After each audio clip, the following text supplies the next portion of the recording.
Again. আগামীকাল 16 July SSC 2016-র 26,000 job ক্যান্সেলের যে date supreme কোর্টে, সেটা কিন্তু আগামীকাল শুনানি হবে।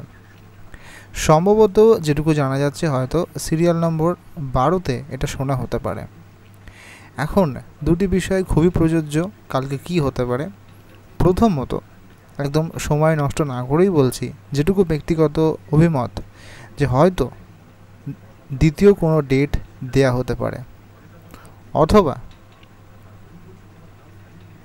হাইকোর্টে এই মামলাটি স্থানান্তরিত হওয়ার সম্ভাবনা রয়েছে।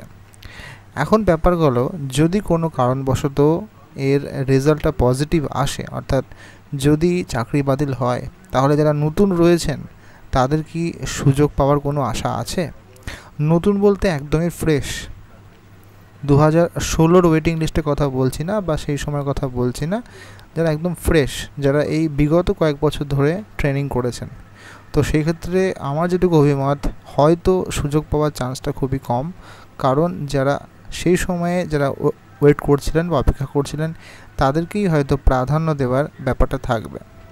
যদি নতুনরা সুযোগ পায় তাহলে কিন্তু সত্যি করে একটা ভালো রেভলিউশন হবে, এবং সেটা অবশ্যই পাওয়া উচিত। যারা দীর্ঘ 7-8 বছর অপেক্ষা করছেন, প্রস্তুতি নিচ্ছেন, এখন আমাদের সবারই নজর থাকবে আগামীকাল সুপ্রিম কোর্টে। এটুকু বলা হয়েছে যে সবার কথা কিন্তু শোনা হবে, সবার কথায় বিবেচনা করা হবে, এবং তারপরেই সিদ্ধান্ত নেওয়া হবে। আপাতত দেখা যাক। আমরা সবাই কিন্তু অধীর আগ্রহী আছে।